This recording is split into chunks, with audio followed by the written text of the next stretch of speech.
Hier ist die neue Folge der Ökonomie-Videos.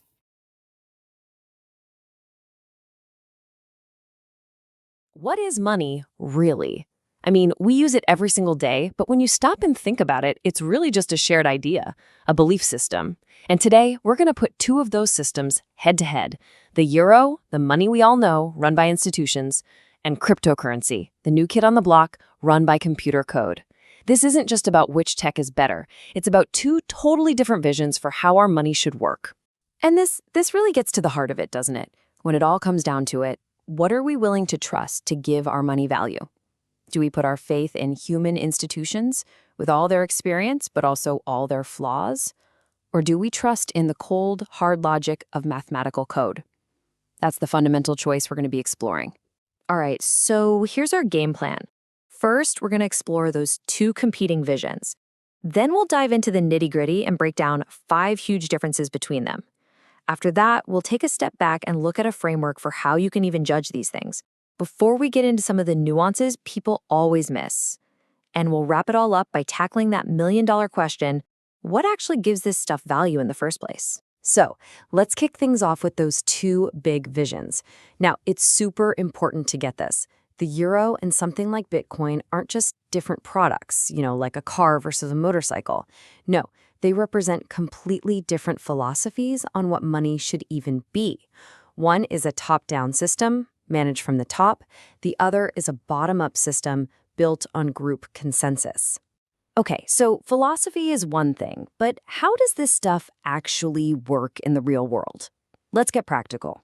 To really understand how different these two approaches are, we're going to break it all down into 5 key areas where, honestly, they could not be more different. We're going to look at 5 key battlegrounds. First, where does the money even come from? Second, how much of it is there? Third, who's in charge? Fourth, what does it look like? And fifth, what's the deal with banks? Okay, first up, creation. Now, with the euro system, you might be surprised to learn that only about 10% of the money is created by the central bank. The other 90%, the vast majority, is actually created by commercial banks every single time they issue a loan. It's basically credit money. For Bitcoin, it's a completely different universe. New coins are brought into existence through a process called mining, where computers compete to solve really complex math problems. And that leads us right to our second point, the total supply. The supply of euros isn't limited. It's designed to be elastic, flexible, so that a central bank can create more or less of it to manage the economy. Bitcoin, though, is the polar opposite. It's built on a foundation of absolute scarcity. There will only ever be 21 million Bitcoin, period. It's meant to be like a digital version of gold. So who's setting the rules? In the euro system, it's pretty clear. You have a central bank that is actively making decisions, pulling levers to try and steer the economy. With crypto, there's no one in the driver's seat. There's no central authority at all. The rules are literally baked into the code itself, and the whole system is designed so that those rules are incredibly difficult, if not impossible, to change. The fourth difference is just what form does it take? We all know what a euro is. It's physical cash you can hold in your hand. It's the digital numbers you see on your banking app. It has multiple forms. Cryptocurrency, on the other hand, is 100% digital. It only exists as entries on a giant shared ledger, and you need a special digital wallet just to hold and use it. And this brings us to our fifth and final difference, and it's a huge one: the role of banks. In the traditional system, banks are, well, they're everything. They're the essential middlemen that create most of our money and handle all our payments. But in the crypto world, they play no role. Zero, nada. Transactions are all handled by the network itself, and things like loans are happening in this new space called DeFi, or decentralized finance, which uses code instead of companies. Okay, so we've clearly established these two systems are like night and day. They are fundamentally different in pretty much every way that matters. Which, of course, begs the question, how on earth can we judge which approach is better? Is there even a fair way to evaluate them side by side? Well, the source material we're drawing from actually suggests a pretty helpful framework with 4 things to look at. We can look at how coherent each system's internal logic is. We can analyze how people are actually using it in the real world. We can consider its impact as a global phenomenon. And finally, we can dig into what actually backs the currency and gives it its value. All right, so let's actually use this way of thinking, because as soon as you do, you're forced to look past the shouting matches you see online and confront some of the real nuances in this debate, all the gray areas that usually get ignored.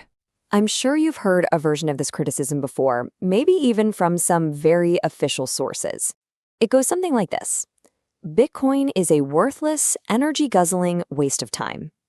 It's a powerful argument, it's simple, but is it the whole picture? Well, if we look at our framework, we can see that this criticism is often just too broad. For instance, the whole high energy usage thing. That's really specific to Bitcoin's proof-of-work system. Tons of other cryptocurrencies use a much, much less energy-intensive method called proof-of-stake. So lumping all of crypto together like that is just a mistake. Their designs are worlds apart. Now let's look at another piece of our framework, real-world user behavior. Critics will correctly point out that, hey, not that many people are using crypto, so it must be irrelevant. And while it's true the user numbers are still relatively low, the reality is a little more complex. A significant chunk of those users are professional investors and institutions. And that really complicates this simple story that it's just a bubble where everyone is going to get wiped out. And this ties right into our third point. This is a global phenomenon. Look, if you live in a place with a stable economy and a banking system you can trust, you might be scratching your head, wondering why anyone would need this. But for people who've lived through hyperinflation or had their government freeze their assets, the idea of a global money system that nobody can censor can be a totally rational and even necessary choice. This brings us to the final and maybe the most profound question of all. We've talked about how money is just an idea, a shared belief. But what gives that belief weight? What actually underpins its value? What is it truly backed by? And here's where we use our final criterion. The backing. The euro is a fiat currency, which means it's basically created out of thin air by decree. But, and this is key, that money is backed by credit that is tied to real assets, like a house for a mortgage or securities. It's also backed by the bank's own capital. Crypto, on the other hand, is just entries in a digital ledger. It has no physical backing. Its value is underpinned entirely by the collective trust people have in the math and the social consensus of the network. And so, that leaves us right back where we started, with the ultimate question. As we look to the future, we have a choice between two sources of trust. The established system, backed by real-world assets, but managed by fallible human institutions, and the new system, backed by nothing but mathematics and consensus, yet governed by impartial, unchangeable code. So the final question for you is, what do we trust more? Human institutions or mathematical code? The answer to that is going to define the next chapter of money.